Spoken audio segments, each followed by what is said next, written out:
GPA five শিক্ষার্থীদের অনেকেই জানে না জিপিএ মানে কি। বাংলাদেশ সম্পর্কেও তাদের ধারণা কম।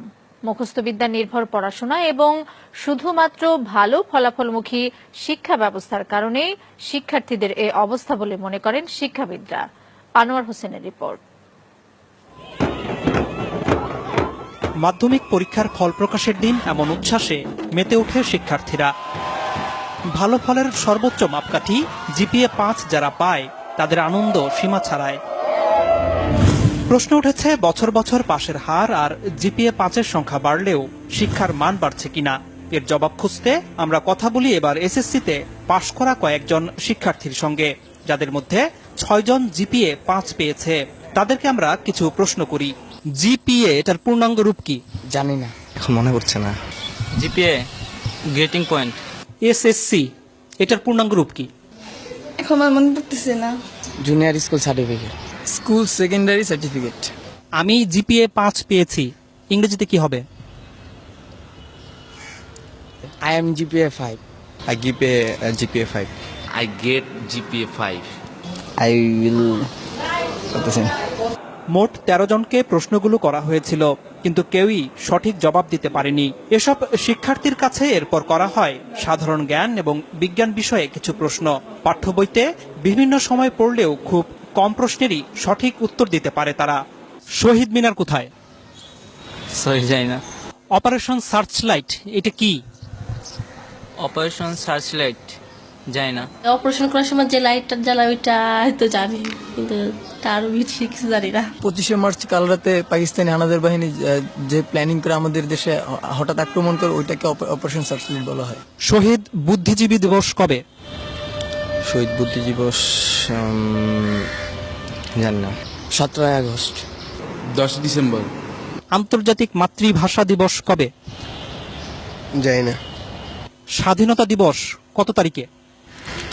স্বাধীনতা দিবস 16 ডিসেম্বর। বিজয় দিবস কবে? বিজয় দিবস হচ্ছে 26শে ডিসেম্বর। জাতীয় স্মৃতিসৌধ কোথায়? জাতীয় স্মৃতিসৌধ হচ্ছে পাই না। রণসঙ্গীত কে রচনা করেছে? পারি না।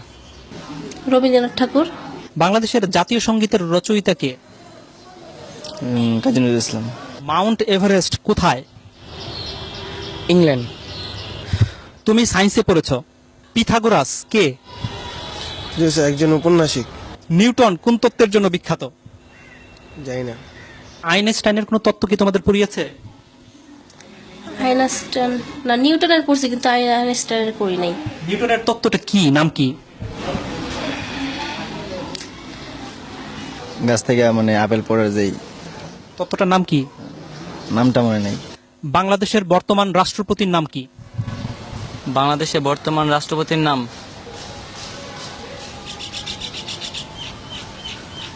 জানি না। রাষ্ট্রপতির নাম হচ্ছে মুক্তিযুদ্ধের সময় বাংলাদেশকে কয়টি সেক্টরে ভাগ করা হয়েছিল? 9টি। নেপালের রাজধানী কোথায়? নেপসুন। তুমি তো কম্পিউটার ব্যবহার করো। ব্যবহার করি মাঝে মাঝে আর কি, এই ফেসবুকে আর কি থাকি, গান টান শুনি। হার্ডওয়্যার এবং সফটওয়্যার এটার মানে বুঝো?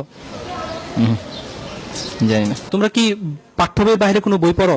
এমনি মানে গল্পের বই পড়ি। কার গল্প? রবীন্দ্রনাথ ঠাকুরের গল্পের বই পড়ি। রবীন্দ্রনাথ ঠাকুরের একটা গল্পের নাম বলো তো।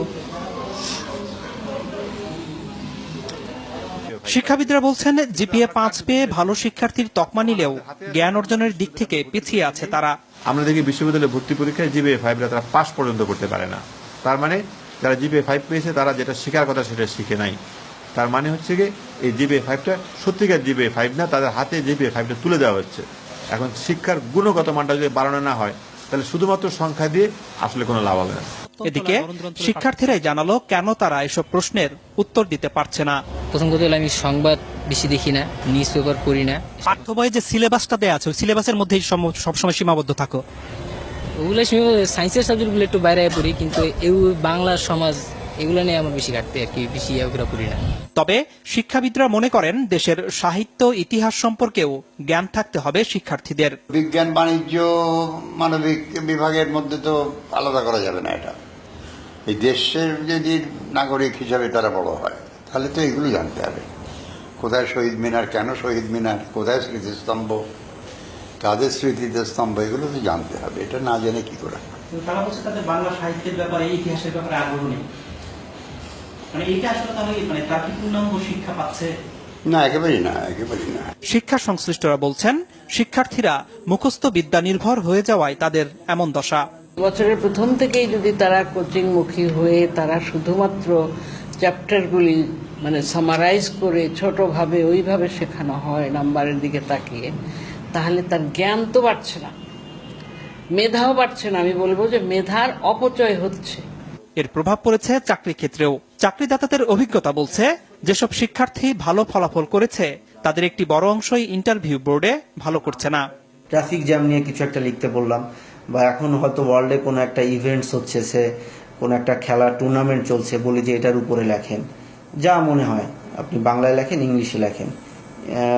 উদ্দেশ্যটা থাকে হচ্ছে তার সেন্টেন্স মেকিংটা দেখা, থিঙ্কিং প্রসেসটা কি এটা জাজ করা, অ্যাটিটিউডটা দেখা। ফলাফলটা ভালো আসে না।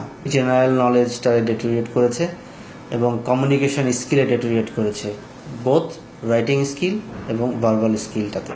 এমন বাস্তবতায় শিক্ষার্থীদের গুণগত মান নিশ্চিত করতে তারা যেন মুখস্থের পরিবর্তে পাঠ্য বই আগাগোড়া পড়তে এবং পাঠ্য বইয়ের বাইরেও বই পড়তে উৎসাহিত হয়, সে ব্যাপারে অভিভাবক এবং শিক্ষকদের জোরালো ভূমিকা রাখার আহ্বান শিক্ষাবিদদের। আনোয়ার হোসেন, মাছরাঙা সংবাদ, ঢাকা।